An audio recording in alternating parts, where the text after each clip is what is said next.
گناہوں سے مجھ کو بچایا الہی، بری عادتیں بھی چھڑایا الہی، بری عادتیں بھی۔ الحمدللہ رب العالمین والصلاة والسلام علی سید المرسلین، اما بعد فاعوذ باللہ من الشیطان الرجیم، بسم اللہ الرحمن الرحیم۔ الصلاة والسلام علیک یا رسول اللہ وعلی آلک وصحابک یا حبیب اللہ۔ الصلاة والسلام علیک یا نبی اللہ وعلی آلک وصحابک یا نور اللہ۔ ایف جی این چینل کے ناظرین، الحمدللہ عز و جل روزانہ کی طرح پھر ایک مرتبہ پروگرام ہماری خوش فہمی لیے حاضر خدمت ہے۔ آپ جیسا کہ جانتے ہیں کہ اس پروگرام میں کسی ایک بات پر ہم گفتگو کرتے ہیں، کوئی عادت ہو، عبادت ہو، معاملہ ہو، اس میں انسان کس طرح خوش فہمی میں مبتلا ہوتا ہے، اس کے نقصانات کیا ہے، اس کی علامات کیا ہے، اور اس سے بچنے کی تدابیر کیا ہے۔ جی ہاں، اس پر گفتگو ہوتی ہے۔ آج بھی کل جو ٹاپک تھا ہمارا، اسی کو کنٹینیو کریں گے۔ جی ہاں، وہ ٹاپک کیا تھا وہ بھی عرض کرتا ہوں۔ آئیے درود پاک کی فضیلت سماعت کر لیتے ہیں۔ اللہ پاک کے آخری نبی رسول ہاشمی صلی اللہ علیہ وآلہ وسلم نے ارشاد فرمایا، تم اپنی مجلسوں کو مجھ پر درود پاک پڑھ کر آراستہ کرو کہ تمہارا درود پاک پڑھنا قیامت کے دن تمہارے لیے نور ہوگا۔ ماشاءاللہ، صلو علی الحبیب صلی اللہ علی محمد وعلی آلہ وصحابہ وبارک وسلم۔ ناظرین اکرام، پروگرام ہے ہماری خوش فہمی۔ جی ہاں، کل جو ٹاپک ہم نے شروع کیا تھا وہ تھا سیلس مین کے حوالے سے۔ جی ہاں، تاجر کے حوالے سے، یعنی دونوں چیزوں کو ہم شامل کر رہے تھے اس میں پروگرام میں، کہ سیلس مین کس طرح خوش فہمی کا شکار ہوتا ہے، اور تاجر بھی اپنے آپ کو بڑا تاجر، اپنے آپ کو جو ہے کامیاب تاجر قرار دیتا ہے، اور وہ خوش فہمی میں مبتلا ہوتا ہے۔ اس کی علامات کیا ہے وہ آپ نے سنی، کہ اگر وہ شرعی تقاضوں کے مطابق کام کاج نہیں کر رہا، حلال و حرام کی تمیز نہیں رکھ رہا، مال کو جو ہے وہ مال کے عیب کو چھپا کر مال بیچ رہا ہے، خیانت کر رہا ہے، دھوکہ کر رہا ہے، پھر وہ کس طرح کامیاب سیلس مین ہو سکتا ہے، پھر وہ کس طرح کامیاب تاجر ہو سکتا ہے۔ کل ہم نے کافی اس پر گفتگو کی ناظرین، کئی احادیث مبارکہ آپ نے سماعت کی کہ پیارے آقا علیہ الصلوۃ والسلام نے کس تاجر کو اللہ پاک کا پسندیدہ تاجر کہا اور کس کو ناپسند تاجر کہا۔ جی ہاں، اسی کے ساتھ سب سے اچھی کمائی کون سی ہے، کل کے سلسلے میں یہ بھی ہم نے سماعت کیا۔ ناظرین اکرام، اب اسی جو ہے ٹاپک کو کنٹینیو کرتے ہیں، اور آج بھی جو ہے اچھا تاجر اور اچھا سیلس مین کون ہے اس پر گفتگو کرتے ہیں۔ اگر یہ خوبیاں آپ کے اندر ہے تو بے شک آپ اچھے تاجر ہیں، بے شک آپ اچھے سیلس مین ہیں، اور اگر نہیں ہیں اور آپ اپنے آپ کو سمجھ رہے ہیں تو یہ آپ کی خوش فہمی ہے، اس سے باہر آ جائیے۔ ناظرین اکرام، کل کی طرح آج بھی پروگرام میں ہم آپ کی گفتگو بھی سنیں گے۔ جی ہاں، یعنی کہ یہاں سے جو گفتگو نشر کی جا رہی ہے وہ آپ سن ہی رہے ہیں، لیکن اگر آپ کے ذہن میں ٹاپک کے حوالے سے کوئی سوال ہے تو آپ اس کو جو ہے ہمارے دیے ہوئے اسکرین کے نمبر پر سینڈ کر سکتے ہیں۔ انشاءاللہ ممکنہ صورت میں ہماری مجلس آپ کے سوال کو شامل پروگرام کرے گی۔ اگر جواب آتا ہوگا تو عرض کیا جائے گا، ورنہ علماء اہل سنت سے رابطے کا مشورہ دیا جائے گا۔ ناظرین کرام، کل ہم نے یہ سنا تھا کہ سب سے اچھی کمائی کس کی ہے۔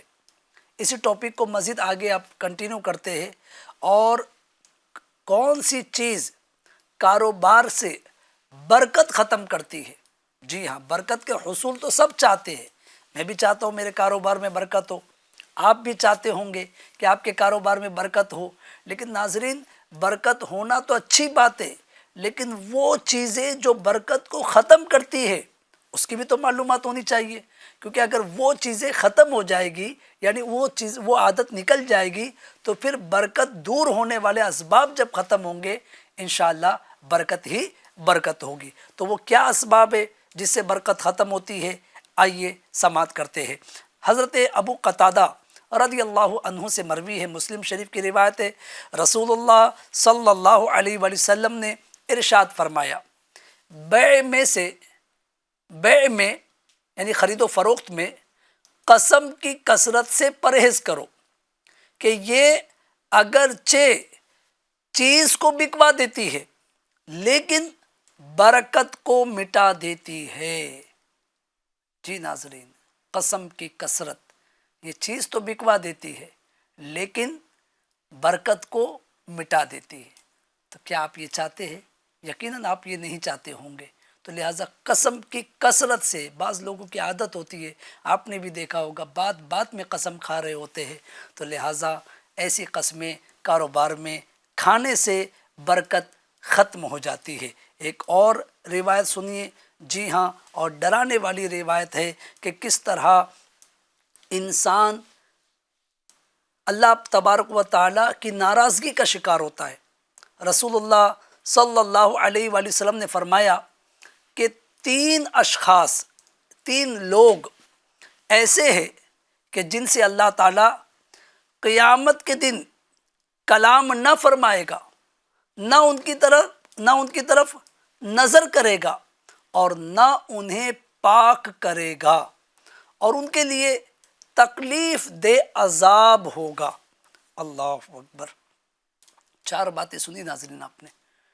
3 قسم کے لوگ ایسے ہیں کہ جن سے اللہ تعالیٰ قیامت کے دن نہ کلام فرمائے گا، نہ ان کی طرف نظر فرمائے گا، نہ انہیں پاک کرے گا، بلکہ ان کے لیے تکلیف دہ عذاب ہوگا۔ بڑی ڈرانے والی بات ہے۔ وہ 3 بد نصیب کون ہیں؟ آئیے سنتے ہیں۔ آپ نے عرض کی یعنی حضرت ابو ذر رضی اللہ عنہ نے عرض کی، یا رسول اللہ صلی اللہ علیہ وآلہ وسلم، وہ کون لوگ ہیں؟ فرمایا، نمبر 1 کپڑا لٹکانے والا، نمبر 2 دے کر احسان جتانے والا، اور نمبر 3 جھوٹی قسم کے ساتھ اپنا سودا چلانے والا۔ اے میرے سیلس مین اسلامی بھائیوں، اے میرے تاجر اسلامی بھائیوں، کتنی ڈرانے والی روایت ہے یہ۔ جی ہاں، جھوٹی قسم کے ساتھ، ویسے 3 باتیں اس میں بیان ہوئی ہے، کپڑا لٹکانے والا بھی ہے، دے کر احسان جتانے والا بھی ہے۔ جو ان برائیوں میں مبتلا ہے وہ بھی غور کرے، اور جو چونکہ ہمارا ٹاپک ہے اچھا سیلس مین، اچھا تاجر کون، جی ہاں، تو اس ٹاپک کے مناسبت سے جھوٹی قسم کھا کر اپنا سودا چلانے والا یعنی اپنا سودا بیچنے والا، اس کے لیے بھی یہ وعید ہے کہ اللہ پاک قیامت میں نہ اس سے بات کرے گا، نہ اس سے کلام فرمائے گا، نہ اس کی طرف نظر فرمائے گا، اور نہ اسے پاک کرے گا، بلکہ اس کے لیے تکلیف دہ عذاب ہوگا۔ یقیناً کوئی نہیں چاہتا ہوگا کہ ان جو ہے سختیوں کو وہ برداشت کر سکے، ان سختیوں کو جو ہے وہ یہ سختیاں اس پر آئے، کوئی بھی نہیں چاہے گا۔ ہر کوئی چاہے گا کہ اللہ پاک نظر کرم فرمائے، اللہ پاک گناہ معاف کر دے، اللہ پاک قیامت میں جو ہے وہ کلام فرمائے ہم سے اور عذاب سے محفوظ رکھے۔ تو اس کے لیے اگر یہ عادت ہے کہ جھوٹی قسم کہہ کر سودا بیچنے کی، جھوٹی قسم کھا کر سودا بیچنے کی، تو پلیز ریکویسٹ ہے، ماہ رمضان ہے، جی ہاں، اچھی اچھی نیتیں کیجئے۔ اس میں ایک نیت یہ بھی اس پروگرام کے ذریعے شامل کر لیجئے کہ جھوٹی قسمیں کھا کر سودا اگر بیچنے کی عادت ہے تو وہ نکال لوں گا۔ بعض لوگ جو ہے بالکل مطلب ایسے نارمل انداز میں قسم پر قسم، قسم پر قسم، اب وہ جھوٹی ہے سچی ہے وہ خود جانتے ہیں، کھا رہے ہوتے ہیں۔ تو آپ نے پہلی روایت میں سنا کہ قسم کی کثرت جو ہے یہ اگرچہ مال کو بکا دیتی ہے، چیز کو بکوا دیتی ہے، لیکن برکت کو مٹا دیتی ہے۔ اور جو دوسری روایت ابھی آپ نے سنی، یہ جھوٹی قسم کھانے والے کے لیے وعید ہے کہ وہ جھوٹی قسم کھانے والا اللہ پاک نہ اسے قیامت میں کلام فرمائے گا، نہ اس کی طرف نظر کرم فرمائے گا، نہ اسے پاک کرے گا، بلکہ اس کے لیے دردناک عذاب ہوگا۔ ناظرین، ایک اور چیز، جی ہاں، یہ تو ڈرانے والی روایت ہوئی۔ اب اللہ پاک کی رحمت کی بات کرتے ہیں۔ تاجر حضرات، سیلس مین جی ہاں، یہ بھی اللہ پاک کی رحمتوں کو حاصل کر سکتے ہیں، بڑے ثواب کو پا سکتے ہیں۔ کس طرح؟ ایک اور روایت سنیے، بخاری شریف کی روایت ہے، حضرت جابر رضی اللہ عنہ سے مروی ہے، رسول اللہ صلی اللہ علیہ وآلہ وسلم نے فرمایا، اللہ پاک اس شخص پر رحم فرمائے جو بیچنے، خریدنے اور تقاضا کرنے میں آسانی کرے۔ جی، بیچنے، خریدنے اور تقاضا کرنے میں جس پر اس کا نکلتا ہو تو لینے میں آسانی کرے تو اللہ پاک اس پر رحم فرمائے۔ یہ دعا کس نے دی؟ ہمارے آقا علیہ الصلوۃ والسلام نے دی۔ تو خوش نصیب ہے وہ حضرات جو بیچنے میں بھی نرمی کرتے ہیں، خریدنے میں بھی نرمی کرتے ہیں، اور تقاضے میں بھی جب کسی کے اوپر قرض آ رہا ہو تو اس کو لینے میں نرمی سے کام لیتے ہیں۔ جی ہاں، اور یہ تقاضوں میں نرمی آج اس کی بھی مارکیٹ میں بہت ضرورت ہے۔ جی ہاں، کیونکہ کئی ایک لوگ بیچارے آزمائشوں کے شکار ہو کر ناجائز کی طرف چلے جاتے ہیں، کیونکہ تقاضا اتنا بڑھ گیا ہے، وقت پر دے نہیں پا رہے، تو پھر وہ سود کے لین دین کی طرف اور معاذ اللہ نہ جانے کیسے کیسے غلط کاموں کی طرف چلے جاتے ہیں۔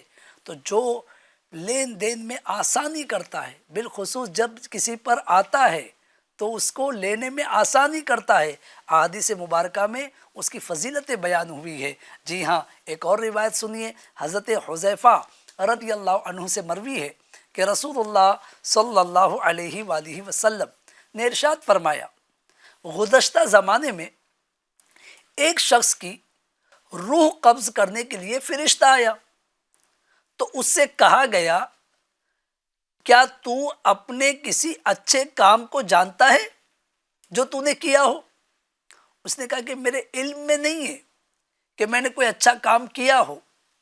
اس سے کہا گیا غور کر کے بتا، سوچ کر بتا۔ اس نے کہا کہ اس کے سوا کچھ اور نظر نہیں آتا کہ میں دنیا میں لوگوں سے بیع کرتا تھا، خرید و فروخت کرتا تھا، تو ان کے ساتھ اچھی طرح پیش آتا تھا۔ اگر مالدار بھی مہلت مانگتا تو اسے بھی مہلت دے دیتا، اور تنگ دست سے درگزر کیا کرتا تھا، یعنی معاف کر دیا کرتا تھا۔ تو اللہ تعالیٰ نے اسے اس عمل کی بدولت جنت میں داخل فرما دیا۔ سبحان اللہ۔ اور مزید حضرت عقبہ بن عامر رضی اللہ عنہ کی روایت میں ہے کہ اللہ تعالیٰ نے فرمایا، میں تجھ سے زیادہ معاف کرنے کا حقدار ہوں، اے فرشتوں میرے اس بندے سے درگزر کرو۔ ناظرین، کتنی پیاری بات۔ جی ہاں، کہ بندوں کے ساتھ آسانی پیدا کرنا۔ مارکیٹ میں جو ہے وہ آزمائشوں کے شکار لوگ ہوتے ہیں، جی ہاں، جو واقعی ہے سچے لیکن پیسہ ان کا اٹکا ہوا ہے یا اخراجات زیادہ ہے، آزمائش کے شکار ہے، تو ایسے لوگوں کی مدد کے طور پر تھوڑی مہلت دے دینا، ٹھیک ہے مال لے جاؤ، بیچ کر پیسہ لا کر دے دینا۔ تو لہٰذا اگر اس طرح اگر واقعی سامنے والا چیٹر نہیں ہے، دھوکے باز نہیں ہے، تو اس کے ساتھ اگر اس طرح صلہ رحمی کریں گے، اس طرح اس کے ساتھ جو ہے وہ اچھا برتاؤ کریں گے، اس کو جو ہے تھوڑی سی رعایت دیں گے، انشاءاللہ تعالی یہ عمل اللہ پاک نے اگر پسند فرما لیا تو ابھی آپ نے سنا کہ اللہ پاک نے اس بندے سے فرمایا کہ جو ہے ہم تجھ سے زیادہ معاف کرنے والے ہیں، معاف کرنے کا تجھ سے زیادہ میں حقدار ہوں، اے فرشتو میرے اس بندے سے درگزر کرو۔ تو یہ اچھی عادت ہے۔ جی ہاں، تو لہٰذا جو تاجر حضرات، جو سیلس مین سن رہے ہیں، ان سے گزارش ہے کہ اس عادت کو بھی اپنے اندر اپنانے کی کوشش کرے۔ ہاں، سیلس مین ظاہر ہے کہ وہ جس پر نکلتا ہو تو اس میں اپنی مرضی سے اس کو مہلت نہیں دے سکتا جب تک سیٹھ صاحب جو دکان کے مالک ہے، جس کا مال ہے، وہ نہ کہے۔ تو لہٰذا یہ چیز جو ہے وہ تاجر حضرات سے ریلیٹڈ ہے۔ تو تاجر حضرات بعض اوقات بہت زیادہ گرما گرمی کا معاملہ ہو جاتا ہے، بعض اوقات تو تکا ربے تبے گالی گلوچ کے معاملات سامنے آ رہے ہوتے ہیں، چیٹر ہے، دھوکے باز ہے، مارکیٹ میں تجھے بدنام کر دوں گا، اس طریقے کی باتیں ہو رہی ہوتی ہے۔ تو برائے کرم غور کرے، اگر سامنے والا واقعی جو ہے وہ چیٹر نہیں ہے، حالات کا شکار ہے، تو تھوڑی نرمی، میں یہ نہیں کہہ رہا کہ آپ جو ہے اس کو معاف کر دے، آپ تھوڑی نرمی کرے، ہو سکتا ہے کہ آپ کا نرمی کرنا انشاءاللہ تعالیٰ اس کے ذریعے سے آپ کی جو رقم ہے وہ آ بھی جائے گی، اور آئندہ کے لیے بھی وہ آپ کا گاہک بن جائے گا، کیونکہ اس نے میرے برے وقت میں میرا ساتھ دیا تھا۔ کیونکہ یاد رکھیے زندگی میں اتار چڑھاؤ آتے رہتے ہیں، دھوپ چھاؤں سب کے ساتھ ہے، تو لہٰذا آج اس کا یوں کہہ سکتے ہیں کہ تنگی کا وقت ہے، یا یوں کہہ سکتے ہیں برا وقت ہے، لیکن آپ نے اگر کسی کے برے وقت میں اس کا ساتھ دیا، ہو سکتا ہے کہ یہ ساتھ دینا خدا نخواستہ اگر آپ پر برا وقت آنے والا ہو، یا تو اس کو ٹال دے گا، یا پھر اس برے وقت میں انشاءاللہ وہ آپ کا مددگار بن جائے گا۔ تو ناظرین اکرام، یہ اچھی باتیں کاش ہم ہر فیلڈ کے افراد ان کو اپنانے کی کوشش کریں، یعنی دین اسلام کا حسن دیکھیں۔ دین اسلام صرف اور صرف عبادات کا مذہب نہیں ہے، عبادات کی اہمیت اپنی جگہ پر، فرائض و واجبات اپنی جگہ پر، لیکن دین اسلام معاملات بھی سکھاتا ہے، معاشرت بھی سکھاتا ہے، کس طریقے سے کاروبار کرنا ہے، کس طریقے سے جو ہے وہ گاہک کے اصول کیا ہے، تاجر کے بیچنے والے کے اصول کیا ہے، اسی طرح سیلس مین کے اصول کیا ہے، یہ سب چیزوں میں ہماری رہنمائی کی جا رہی ہے۔ تو ان احادیث مبارکہ سے ناظرین کاش میں اور آپ یہ سیکھیں اور اپنے آپ کو ایک اچھا تاجر، ایک اچھا سیلس مین بنانے کی کوشش کرے۔ اب اگر یہ اچھی خوبیاں نہیں ہیں، جو کل بھی بیان ہوئی تھی اچھی خوبیاں، اور آج بھی بیان ہوئی ہے، اور اس کے باوجود اگر تاجر یا سیلس مین یہ سمجھ رہا ہے کہ میں اچھا ہوں، مجھے بہت مہارت حاصل ہے، تو لہٰذا جو گناہ کر کے کاروبار کر رہا ہے یا مال بیچ رہا ہے، تو وہ اپنے لیے گویا اپنی آخرت کو نقصان پہنچا رہا ہے۔ بظاہر چند ٹکے کچھ مال تو حاصل ہو جا رہا ہے دنیا میں، لیکن ابھی آپ نے جیسے ایک روایت سنی کہ قسم کی کثرت مال سے برکت ختم کر دیتی ہے۔ تو اب اگر یہ نالج ہی نہیں ہے، یا ہے بھی تو قصداً عمل نہیں کر رہا ہے، تو مال کثرت سے آ تو رہا ہے لیکن برکت نہ ہونے کی وجہ سے جلدی ختم بھی ہو جا رہا ہے۔ اسی طرح جو ہے آپ نے پیارے آقا علیہ الصلوۃ والسلام کی وہ روایت سنی کہ جھوٹی قسم کھا کر مال بیچنے والا، اس کے لیے تو بڑی وعیدیں ہے، اللہ پاک اسے نہ قیامت میں کلام فرمائے گا، نہ اس کی طرف نظر رحمت فرمائے گا، نہ اسے پاک کرے گا، بلکہ اس کے لیے دردناک عذاب ہے۔ تو اب اگر یہ چیزیں آپ جو ہے نہ جاننے کی بنا پر اپنے سودے میں، اپنے مال میں حلال و حرام کی تمیز ختم کر کے غلط طریقے سے کام کر رہے ہیں، جھوٹی قسمیں کھا کر مال بیچ رہے ہیں، پھر آپ اپنے آپ کو کیسے کہہ سکتے ہیں کہ میں جو ہے وہ اچھا تاجر ہوں، کامیاب تاجر ہوں، یا اچھا سیلس مین، کامیاب سیلس مین ہوں؟ تو اس لیے یہ صرف اور صرف آپ کی خوش فہمی ہو سکتی ہے۔ اب اس خوش فہمی کا نقصان کیا ہوتا ہے ناظرین؟ جی ہاں، کیونکہ ہمارا فارمیٹ یہ ہے کہ پہلے کچھ علامات اور پھر اس کے بعد نقصانات کی طرف آتے ہیں اور بچنے کا طریقہ بھی بتاتے ہیں۔ تو اس خوش فہمی کے نقصانات میں سے یہ بھی ہے کہ انسان اس طرح سودا بیچنے میں کامیابی تو حاصل کر لیتا ہے، لیکن رزق کی برکات اور بسا اوقات حلال کے حصول سے محروم رہ جاتا ہے۔ جو رزق کی جو برکتیں ہیں وہ نہیں پا پاتا، وہ حاصل نہیں کر پاتا، یا جو حلال رزق حاصل کرنا چاہیے، چونکہ نالج نہیں، معلومات نہیں، یا معلومات ہے بھی تو حرص ہے، لالچ ہے، قصداً جو ہے وہ حرام کی طرف چلے جا رہا ہے بندہ، تو اس طرح حلال سے محروم رہ جاتا ہے۔ نیز اللہ تعالیٰ کی ناراضگی اسے اپنی گرفت میں لے لیتی ہے۔ تو جیسا کہ ابھی آپ نے پچھلی جو 2 احادیث مبارکہ میں نے عرض کی، اس میں سے ایک حدیث میں آپ نے سماعت کیا کہ جھوٹی قسم کھانے والے کے لیے جو دردناک عذاب ہے۔ تو ناظرین، یہ نقصان ہوتا ہے علم حاصل کیے بغیر یہ کام کرنا اور اس میں اپنے آپ کو ماہر سمجھنا۔ تو لہٰذا پہلے ضرورت اس بات کی ہے کہ چاہے تاجر ہو یا ملازم ہو، سیٹ ہو یا مزدور ہو، وہ اپنے شعبے کے متعلق شریعت کے احکام سیکھے کہ میں یہ کام کرنے جا رہا ہوں، مجھے کیا کرنا چاہیے۔ جی ہاں، تو اس خوش فہمی سے دوری کا طریقہ، یعنی اگر ہم چاہتے ہیں کہ اس خوش فہمی میں مبتلا ہے کہ میں بہت اچھا تاجر ہوں، میں بہت اچھا سیلس مین ہوں، جبکہ یہ جو باتیں آج بھی بتائی گئی اور کل بھی بتائی گئی تھی، اگر ان باتوں پر توجہ نہیں ہے، لیکن چلیے ٹھیک ہے، جب جاگو تب سویرا۔ اگر آج ہو سکتا ہے آپ کو سلسلہ دیکھ کر یہ چیزیں سمجھ میں آ رہی ہو کہ یار مجھے یہ کرنا چاہیے اور یہ نہیں کرنا چاہیے، تو اب اگر اس خوش فہمی سے باہر آنا چاہتے ہیں تو اس کا طریقہ یہ ہے کہ سودا بیچنے والا یہ بات اچھی طرح جان لے کہ سودا بیچ دینا کوئی کمال نہیں، بلکہ شرعی تقاضے کے مطابق عمل کرنا کمال ہے، اور اس کا حصول شرعی احکام و مسائل جانے بغیر ممکن نہیں ہے۔ جی ہاں، جو مال آپ بیچ رہے اگر اس میں عیب والا مال ہے، آپ کا دل چاہ رہا ہے اچھے مال میں عیب والا مال بھی ڈال دو، چل جاتا ہے، مت ایسا کیجیے۔ جی ہاں، اسی طرح جو اور بھی دھوکے کے بہت سے ذرائع ہیں، تو لہٰذا دھوکے والے چیٹنگ والے ذرائع مت اپنائیے، بلکہ اللہ پاک کو راضی کرنے کے لیے شریعت کے جو اصول ہے، کیونکہ سب سے بنیادی بات دیکھیے، میرا اور آپ کا ایمان ہے، عقیدہ ہے کہ رزاق حقیقی اللہ پاک کی ذات ہے۔ جی ہاں، اللہ پاک نے ہر جو ہے ذی روح کا جو جاندار ہے اس کے جو ہے رزق کا ذمہ اپنے اوپر لیا ہوا ہے۔ اب آپ سوچئے کہ جب اس نے ذمہ لیا ہے تو وہ یقینی طور پر دے گا، اور جب وہ دے گا تو پھر میں حرام ذرائع کیوں اپناؤں؟ اگر میں نے حرام ذرائع اپنا کر یہ حاصل کر بھی لیا تو میں اپنے آپ سے سوال کروں کہ جس پروردگار نے مجھے حرام ذریعے سے دیا، کیا وہ مجھے حلال ذریعے سے نہیں دے سکتا تھا؟ تو لہٰذا حرام ذریعہ میں نے اپنایا، پروردگار نے میرے مقدر کی روزی لکھی تھی، تو لہٰذا مجھے چاہیے تھا کہ میں حلال کو اپناؤں۔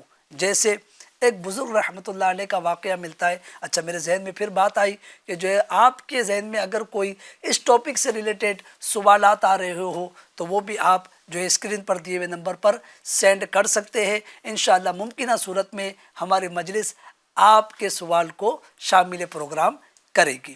جی، بات چلی تھی ایک بزرگ رحمۃ اللہ علیہ کی کہ کس طرح دیکھیں بندہ عجلت میں حلال چھوڑ کر حرام اپنا لیتا ہے۔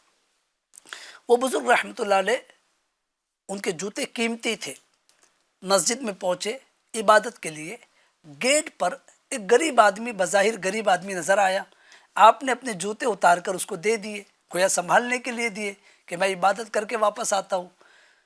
جب واپس آئے ناظرین تو کیا دیکھتے ہیں کہ جوتے بھی غائب اور جوتے والا بھی غائب، دونوں موجود نہیں۔ آپ نے افسوس کرتے ہوئے کہا انا للہ و انا الیہ راجعون پڑھا اور کہا کاش تھوڑا صبر کر لیتا، کاش تھوڑا صبر کر لیتا تو حلال طریقے سے پاتا، بے صبری کیا تو حرام سے حاصل کیا۔ بات سمجھے آپ ناظرین؟ کسی نے کہا کہ حضور بات سمجھ میں نہیں آئی، تھوڑا صبر کر لیتا تو حلال سے پاتا، بے صبری کیا تو حرام سے پایا، کیا مطلب؟ فرمایا کہ جب میں نے جوتے اتارے اور مسجد میں گیا تو مجھے خیال آیا کہ یار یہ غریب آدمی لگ رہا ہے، میں اپنے جوتے اس کو صدقہ کر دوں گا، یعنی اس کو دے دوں گا، اسی کو دے دوں گا۔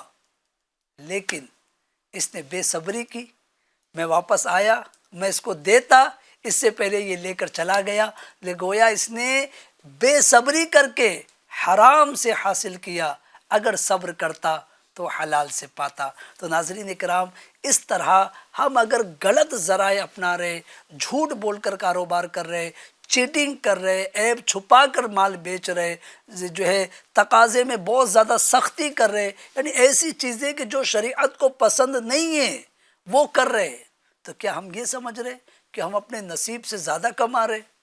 نہیں ناظرین، ایسا نہیں ہے۔ جتنا نصیب میں لکھا ہے ہم اتنا ہی کما رہے ہیں، تو کیوں نہ حلال سے کمائے، پاک طریقے سے کمائے، اللہ پاک کی جو ہے وہ پسند والے کام کر کے کمائے، ناجائز کاموں کی طرف ہاتھ نہ بڑھائے۔ جی ہاں، کیونکہ ہم ناجائز طریقے سے حاصل کر رہے ہیں، اللہ پاک ہمیں جائز طریقے سے اس سے بہتر دینے پر قادر ہے، تو لہٰذا بہتر کی طرف آنا چاہیے تاکہ ہم بھی حلال کھائے، ہمارے پیٹ میں بھی حلال غذا جائے اور ہمارے بال بچے بھی حلال روزی ہی کھائے۔ جی ہاں ناظرین، ورنہ بہت ڈرانے والی روایتیں ہیں۔ ایک روایت یہ بھی ہے کہ قیامت میں ایک شخص کو اللہ کی بارگاہ میں پیش کیا جائے گا، اس کے اہل و عیال یہ کہیں گے کہ یا اللہ پاک اس سے ہمارے حق کے بارے میں پوچھ گچھ فرما، یہ خود تو اچھے کام کرتا تھا لیکن ہمیں نیکی کی دعوت نہیں دیتا تھا، اچھے کاموں کی ترغیب نہیں دلاتا تھا، لہٰذا اس سے پوچھا جائے گا اور پھر یہ ہوگا کہ جو ہے اس کے اہل و عیال اس کی نیکیاں لے لے کر جنت میں چلے جائیں گے، اور یہ شخص ان کے سبب کیے جانے والے گناہوں کا بوجھ اپنے سر پہ لے کر دوزخ میں جائے گا۔ جی ہاں، اہل و عیال کے سبب جو گناہ اس نے کیے ہوں گے وہ اس کے سر پر رہ جائیں گے۔ تو ناظرین، اس لیے میری آپ سے گزارش ہے، حلال انشاءاللہ حلال طریقے سے کمائیں گے، حلال طریقے سے جو ہے وہ خرچ کریں گے، اپنے بال بچوں کو بھی حلال چیزیں ہی استعمال کے لیے دیں گے، انشاءاللہ برکت ہوگی، مزاج میں برکت آئے گی۔ یعنی مزاج سے برکت یہ کہ گھر میں اچھا ماحول رہے گا، انشاءاللہ ایک دوسرے سے مسکرا کر ملتے ہوئے نظر آئیں گے، ایک دوسرے کا ادب اور رسپیکٹ نظر آئے گا، کیونکہ حرام کی بہت ساری نحوستوں میں سے یہ بھی نحوست ہے کہ ایک دوسرے کا رسپیکٹ ختم ہو جاتا ہے، ایک دوسرے کی عزت ختم ہو جاتی ہے، اور پھر جو نقصانات ہوتے ہیں وہ آپ کے سامنے ہیں۔ تو لہٰذا ناظرین، ہم سب کو چاہیے کہ یہ جو چند باتیں میں نے عرض کی اس پر عمل کرے۔ ماشاءاللہ اگر جو ہے وہ وائس موجود ہو تو وہ چلائی جائے، مطلب آ چکی ہو تو چلائی جائے، ورنہ اس ٹاپک کو اختتام کی طرف لے کر چلتے ہیں۔ صلو علی الحبیب صلی اللہ علی محمد وعلی آلہ وصحبہ وبارک وسلم۔ السلام علیکم ورحمۃ اللہ وبرکاتہ۔ وعلیکم السلام میں ایک ورحمۃ اللہ سیلس مین ہوں۔ وبرکاتہ۔ میرا مالک مجھ سے ڈیوٹی سے زیادہ کام کرواتا ہے اور اس کا کوئی اوور ٹائم بھی نہیں دیتا ہے، کوئی رہنمائی فرما دیجیے۔ اللہ اللہ اللہ اللہ، یہ مسئلہ بھی جو ہے وہ یوں کہیے کہ کافی لوگ علم دین کی کمی کی بنا پر جب کاروبار شروع کرتے ہیں، ملازمین تو رکھتے ہیں لیکن ملازمین رکھنے کے بھی کچھ اصول ہے۔ جی ہاں ناظرین، شریعت نے اصول بیان کیے، اس میں ایک اصول یہ بھی ہے، ایک رول یوں کہ یہ بھی ہے کہ جو ہے اجارے کا ٹائمنگ طے کرے، وقت طے کرے کہ کتنے بجے سے کتنے بجے تک آپ اس سے کام لیں گے۔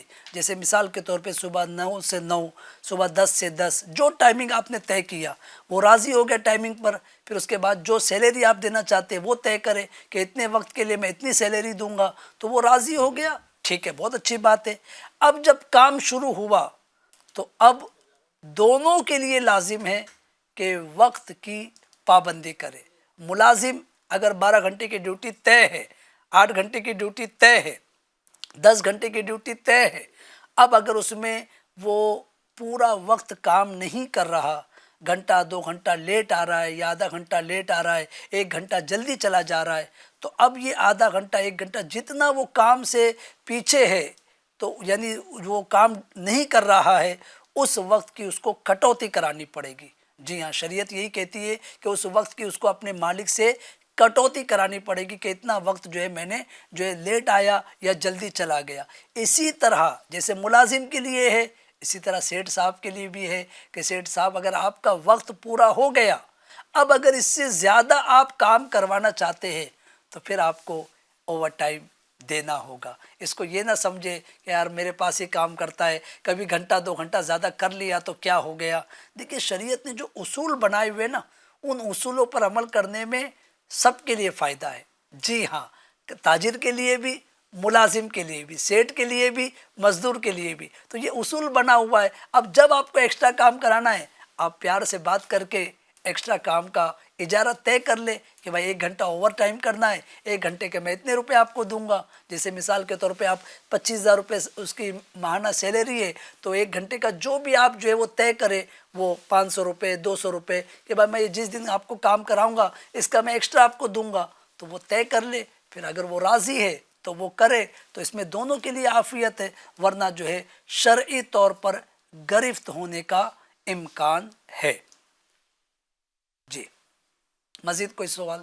میرا سیلس مین سیلری سے کہیں زیادہ مجھ سے قرض لے چکا، اب وہ پیسہ دینے سے منع کرتا ہے، تھوڑی رہنمائی کیجیے۔ اللہ اللہ اللہ اللہ اللہ، میرا سیلس مین مجھ سے زیادہ قرض لے چکا ہے، سیلری سے زیادہ، اور اب پیسہ دینے کے لیے منع کرتا ہے۔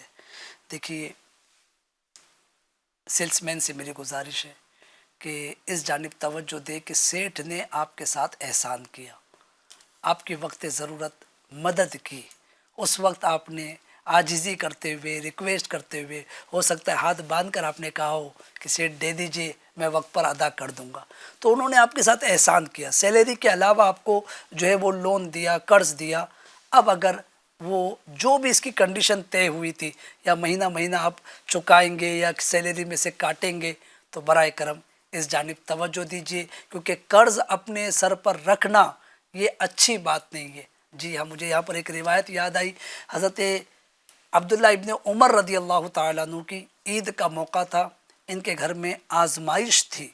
جی ہاں، بچوں کے لیے عید کے موقع پر بنانے کے لیے کپڑے نہیں تھے۔ آپ جو ہے بچوں نے مطلب مطالبہ کیا، تو آپ جو خزانچی تھا اس کے پاس گئے اور کہا کہ 1 مہینے کی ایڈوانس سیلری مجھے دے دو، 1 مہینے کی ایڈوانس سیلری مجھے دے دو، تاکہ بچوں کے عید کا جو ہے میں انتظام کر سکوں۔ آپ کا خزانچی تھا نا، وہ بڑا نالجیبل تھا، بڑا علم والا تھا، اس نے کہا حضور میں پیش تو کر دوں گا، لیکن کیا آپ جانتے ہیں، اس بات کی آپ گارنٹی لے سکتے ہیں کہ 1 مہینہ آپ زندہ رہیں گے؟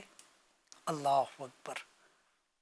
جی، تو لہٰذا حضرت عمر رضی اللہ تعالیٰ عنہ کا یہ واقعہ ہے، تو لہٰذا آپ سوچیں کیسی سوچ تھی، یعنی کہ اتنے بڑے منصب پر فائز اور کیسی مطلب قناعت کی زندگی گزار رہے کہ عید کے موقع پر جو ہے وہ آزمائش ہے، اور پھر جب اپنے خزانچی سے کہا تو انہوں نے بھی کتنا ادب کے دائرے میں جواب دیا، آپ نے فوراً اس جواب کو قبول کیا اور کہا ٹھیک ہے، جزاک اللہ، شکریہ، اور پھر وہ قرض آپ نے نہیں لیا۔ تو برائے کرم جو سیلس مین حضرات ہے، بعض کی عادتیں ہوتی ہے کہ جو ہے وہ مطلب اکثر یوں کہیے کہ کوئی نہ کوئی بات بنا کر کے، کوئی نہ کوئی عذر بتا کر کے ایڈوانس لے رہے ہوتے ہیں، تو دیکھیے مجبوری اپنی جگہ پر ہے، لیکن ایسا نہ کرے کہ سیٹ جس کے پاس آپ کام کریں، جو آپ کا مستقل ذریعہ بنا ہوا ہے اس وقت، وہ آپ سے بیزار ہو جائے اور پھر آپ کو وہ خدا حافظ کہہ دے۔ تو لہٰذا اچھے ویوہار کے ساتھ آپ کام کیجئے، وقت ضرورت قرض لیجئے، قرض لے لیا ہے تو اب اس کو ادا کرنے کی بھی فکر ہم ہی کو ہونی چاہیے۔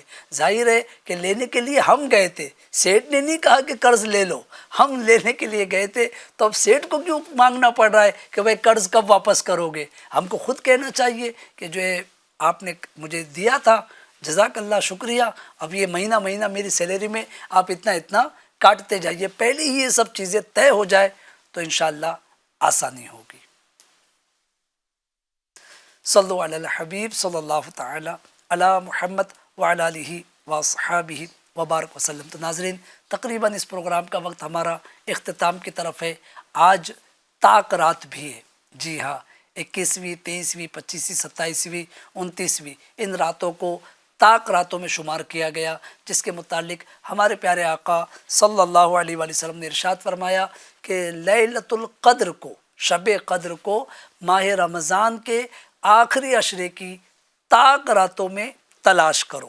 تو یہ طاق راتوں میں سے ایک رات ہے، عین ممکن ہے کہ آج ہی لیلۃ القدر ہو، تو لہٰذا اس رات کو جتنا ہو سکے عبادت میں، تلاوت میں، اللہ پاک کے ذکر میں گزارنے کی کوشش کیجیے۔ الحمدللہ دعوت اسلامی انڈیا کے زیر اہتمام کئی مقامات پر آخری عشرے کا اعتکاف ہو رہا ہے، کئی مساجد میں آخری عشرے کا اعتکاف ہو رہا ہے، تو جہاں جہاں آخری عشرے کا اعتکاف ہو رہا ہے الحمدللہ تقریباً ہر جگہ آج صلاۃ التسبیح ادا کی جاتی ہے۔ جی ہاں، کہیں پر 11:30 بجے، کہیں پر 12 بجے، کہیں 12:30 بجے، جو علاقے کے حساب سے مناسب وقت ہوتا ہے وہ ہمارے ذمہ داران رکھتے ہیں۔ تو آپ کے بھی علاقے میں جہاں دعوت اسلامی کے زیر اہتمام آخری عشرے کا اعتکاف ہو رہا ہو تو وہاں کی مسجد میں ضرور شرکت کیجیے، صلاۃ التسبیح ادا کیجیے اور آج کی رات کی برکتوں سے حصہ حاصل کرنے کی کوشش کیجیے۔ اور جن حضرات نے ابھی تک اپنے مال کی زکوٰۃ، فطرہ، صدقہ و خیرات وغیرہ نہ نکالا ہو اور ان پر لازم ہے نکالنا اور نہ نکالا ہو تو برائے کرم جلدی کیجیے، نکال لیجیے حساب کر کے اور مستحقین کو دیجیے۔ سب سے پہلے اپنے قرابت داروں کا خیال رکھیے، اگر آپ کے قرابت دار، رشتہ دار مستحق ہے تو سب سے پہلے ان کی مدد کیجیے، پڑوسیوں کا خیال رکھیے اور اپنی پیاری تحریک دعوت اسلامی انڈیا کا بھی مالی سپورٹ بھی کیجیے، جی ہاں، آپ اگر دعوت اسلامی کو رقم دینا چاہتے، اسکرین پر آپ اکاؤنٹس نمبر دیکھ رہے ہوں گے، ان اکاؤنٹس میں آپ رقم جمع کرا سکتے ہیں۔ ساتھ ہی ساتھ جہاں دعوت اسلامی انڈیا کے ذمہ داران مبلغین آپ کو ملے، ان کو بھی بائی ہینڈ بھی آپ رقم دے کر اپنی رسید حاصل کر سکتے ہیں۔ آئیے وہ دعا جس کے متعلق میرے آقا صلی اللہ علیہ وآلہ وسلم نے فرمایا، جو کوئی اس دعا کو 3 مرتبہ پڑھ لے تو گویا اس نے شب قدر حاصل کر لی۔ آئیے مل کر دعا پڑھ لیتے ہیں۔ بسم اللہ الرحمن الرحیم۔ لا الہ الا اللہ الحلیم الکریم، سبحان اللہ رب السماوات السبع ورب العرش العظیم۔ لا الہ الا اللہ الحلیم الکریم، سبحان اللہ رب السماوات السبع ورب العرش العظیم۔ لا الہ الا اللہ الحلیم الکریم، سبحان اللہ رب السماوات السبع ورب العرش العظیم۔ صلو علی الحبیب صلی اللہ علی محمد وعلی آلہ واصحابہ وبارک وسلم۔ گناہوں سے مجھ کو بچایا الہی، بری عادتیں بھی چھڑایا الہی، بری عادتیں